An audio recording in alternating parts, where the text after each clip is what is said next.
السلام علیکم پیارے ویور، آپ دیکھ رہے ہیں اردو سٹوریز پی کے چینل۔ ایک دفعہ کا ذکر ہے کہ ایک بطخ دریا کے کنارے رہتی تھی، کیونکہ اس کا نر مر چکا تھا۔ وہ بیچاری ہمیشہ بیمار رہتی تھی۔ ایک دن اس کی طبیعت زیادہ خراب ہوگی تو وہ ڈاکٹر کے پاس گئی۔ ڈاکٹر نے اسے بتایا کہ تمہاری بیماری ایسی ہے کہ تم جلد مر جاؤ گی۔ اسے یہ سن کر صدمہ ہوا، کیونکہ اس کے پاس ایک انڈا تھا۔ اسے ڈر لگا کہ میں مر گئی تو اس انڈے کا کیا ہوگا، جس کے خول سے جلد ہی بچہ نکلنے والا تھا۔ وہ پھر اس بچے کو کون سنبھالے گا؟ لہٰذا وہ اپنے سب دوستوں کے پاس گئی جو جنگل میں رہتے تھے۔ اس نے اپنے دوستوں کو اپنی ساری کہانی سنائی، لیکن انہوں نے مدد کرنے سے انکار کر دیا۔ بیچاری بطخ نے اس کی کافی منتیں کی، خدا کے لیے تم لوگ مرنے کے بعد میرے بچے کو اپنا سایہ دینا، لیکن کسی نے اس کی بات نہ مانی۔ بیچاری بطخ بھی کیا کرتی؟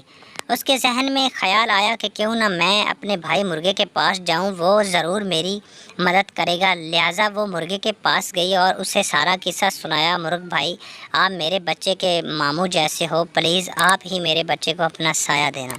مرغا بولا، میں تمہارے بچے کو رکھ لیتا، لیکن میری بیگم مرغی یہ بات نہیں مانے گی، لہٰذا مجھے بہت افسوس سے کہنا پڑ رہا ہے کہ میں یہ کام نہیں کر سکتا، لہٰذا تم مجھے معاف کر دینا۔ بطخ ادھر سے مایوس ہو کر اپنے گھر واپس آ گئی اور سوچنا شروع کر دیا، اب کیا کیا جائے۔ اچانک اس کے ذہن میں ایک ترکیب آئی۔ اس نے موقع ڈھونڈ کر یہ کام انجام دیا اور خود جا کر ایک درخت کے کنارے بیٹھ گئی۔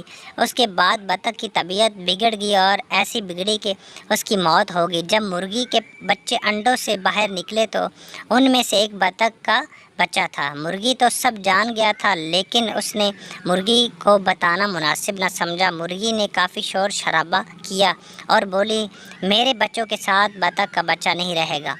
مرغ نے اسے کافی سمجھایا، لیکن مرغی نے اس کا کہنا نہیں مانا۔ مرغی نے اپنے بچوں کو منع کر دیا۔ بطخ کے بچے سے کسی کو بات نہیں کرنی۔ سب نے مرغی کی بات مان لی، لیکن دو چوزوں نے اپنی ماں کی بات نہ مانی اور وہ جو کچھ کھاتے اپنے ساتھ اس کے بطخ کے بچے کو بھی کھلاتے۔ مرغی کو بطخ کے بچے سے سخت نفرت تھی، وہ اسے دیکھنا بھی پسند نہیں کرتی تھی۔ ایک دن مرغی کے ذہن میں خیال آیا کہ ہم سب مل کر دریا کے کنارے سیر کو جائیں گے، ہم سب واپس آ جائیں گے اور بطخ کے بچے کو وہیں چھوڑ دیں گے، اسی طرح جان چھوٹ جائے گی۔ وہ لوگ سیر کو نکلے، وہیں پہنچتے ہی ایک چوزا دریا کے کنارے چلا گیا اور ڈوبنے لگا۔ یہ دیکھ کر مرغی زور زور سے چیخنے چلانے لگی۔